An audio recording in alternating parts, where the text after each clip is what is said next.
Uyu munsi Kigali hasoje amahugurwa y'iminsi 3 yahuje inzego zifite aho zihuriye n'ubutabera ndetse n'ubumwe bw'abanyarwanda, aho zaganiraga ku tegeko ryerekeranye n'icyaha cy'ingengabitekerezo ya jenoside ndetse n'ibyaha bifitanye isano nayo. Aya mahugurwa yateguwe na komisiyo y'abepiskopi y'ubutabera n'amahoro, akaba yarahuje RIB, Minaroke, Minubumwe, Minijiste ndetse n'ubushinjacyaha bukuru, tutibagiwe n'abanyamakuru. Padiri Kayisabe arasobanura impamvu y'aya mahugurwa.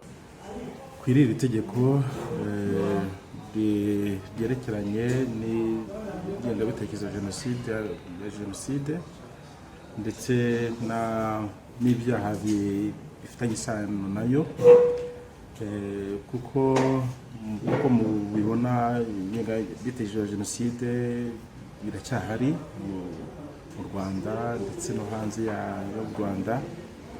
Rero ni umusanzu wacu nka komisiyo y'ubutabera n'amahoro mu kugira ngo dutegure imitima, dufashe abantu kumenya amategeko, birinde kuba bagwa mu cyaha, kuko amategeko burya abereyeho gukumira. Tukaba rero twiyambaje inzego z'ubuyobozi zirimo Minisiteri y'Ubutabera, Minisiteri y'Ubumwe bw'Abanyarwanda n'Inshingano mboneragihugu, ibiro by'ubushinjacyaha bukuru bwa Repubulika, RIB, ndetse tukunganirwa na Minaroke.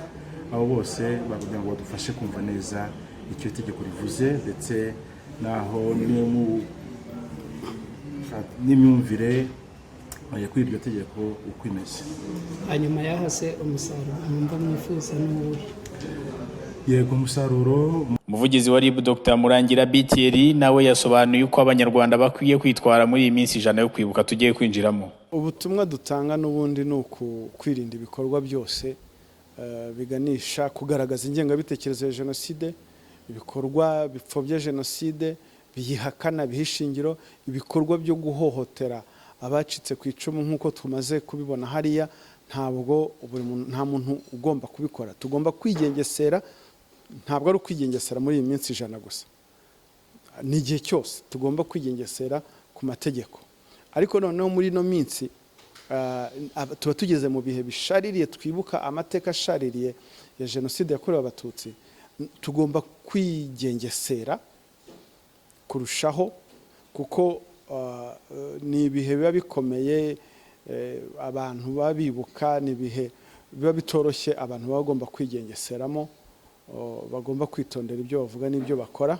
Gusa twese tugafatanya kwibuka, dore tugeze ku inshuro ya 30. Inshuro ya 30 bigaragaza urugendo twagiyemo. Natwe tugaharanira kugira, buri muntu wese agaharanira kugira itafari yubaka kuri iki gihugu. Tuzi neza ko tukarwanya imvugo izo arizo zose cyangwa se ibikorwa byose bisenya ubumwe bw'abanyarwanda. Tuzi neza ko ubumwe bw'abanyarwanda ni inkingi iki gihugu cyubakiyeho. Iyo nkingi rero nta muntu ukwiriye kuyisenya, kuko gusenya iyo nkingi bigira ingaruka ku muntu umwe cyangwa abandi. Twese rero tugomba kubirwanya, tukabyirinda, kuko ngira ngo ni inyungu ya buri munyarwanda ndetse na buri muturarwanda kubumbatira iyo nkingi y'ubumwe, tukayishimangira igakomera. Ingabire Venerande wari uhagarariye Minubumwe yashimye abateguye amahugurwa ndetse akangurira abayitabiriye kwirinda ingengabitekerezo ya jenoside aho iva ikagera. Nk'uko mwabivuze, jenoside yabaye yarahagaritswe hashize imyaka 30, ubwicanyi buhagararaye, ariko ibikorwa bindi byo guhakana no gupfobya jenoside ntabwo birahagarara. Biri mu ngeri zitandukanye, mu buryo butandukanye. Bivuga ngo uru rugamba turi kurwana rugenda ruhindurwa umunsi ku wundi. Uru rugamba ntabwo ruri muri iki gihugu honyine, abahakana ntabwo bari muri iki gihugu gusa, bari mu bihugu duturanye ndetse bari no ku isi yose. Bafite uburyo bwinshi bakoresha. Iri tegeko rero, aya mahugurwa muteguye kuri iri tegeko, ni umusanzu mwiza wo kurwana urwo rugamba.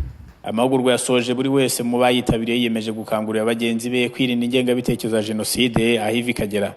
Jean Damascene Nsengiyumva ku bwa Good Rich TV i Kigali.